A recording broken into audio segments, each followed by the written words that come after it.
Bwana Yesu asifiwe, mwana wa Mungu popote ulipo Tanzania, popote ulipo duniani. Kwa jina ninaitwa John Vance Kafyome, ni mtumishi wa Mungu, ni mtume ninayezungumza mbele yako. Leo nina ujumbe mwingine kwa ajili ya Gen Z, vijana wa rika hilo. Ujumbe wetu wa leo unasema kwamba yoyote asidharau ujana wako.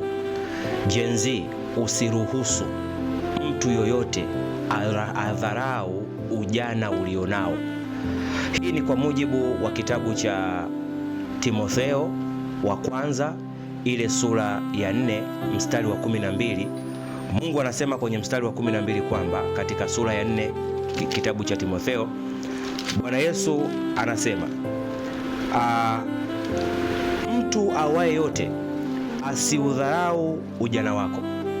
Kwa hiyo ujumbe wangu ni kwamba ukiruhusu watu wa kudharau, watakupotezea kujiamini, watakupotezea confidence, watakupotezea nguvu yako ya ndani ya kufanya maamuzi. Kwa hiyo wewe kwanza pia usijidharau, kwa sababu Mungu anasema ajionavyo mtu nafsini mwake ndivyo alivyo. Kwa ndani yako ukitengeneza mazingira ya kujidharau, maana yake utawakaribisha watu wa nje wa kudharau.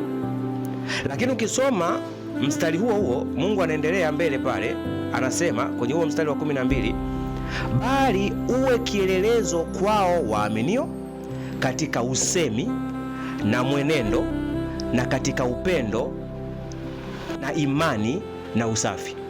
Kwa wakati mwingine usemi wetu, maneno ya matusi, maneno machafu, na Biblia inasema wazi mazungumzo mabaya yanaharibu tabia njema. Lakini mienendo yetu ya kimavazi, mienendo yetu ya kimazungumzo, lakini Mungu anasema kuna habari ya usafi. Muonekano wetu wa nje, usafi wetu wa ndani una nguvu ya kufanya watu wanaokutazama wakudharau. Lakini imani, una imani gani? Mungu anasema imani ni kuwa na uhakika. Una uhakika na mambo yako na maisha yako na maamuzi yako. Lakini Mungu anasema chanzo cha imani ni kusikia neno la Mungu. Kwa una imani gani kwa Mungu unayemwamini?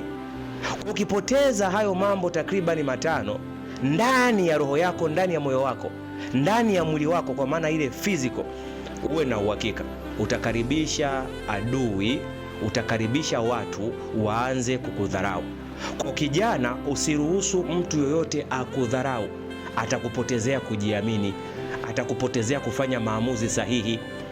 Kwa lazima ujidhatiti kwenye hilo eneo, na Mungu wetu ni mwaminifu. Mungu akubariki sana.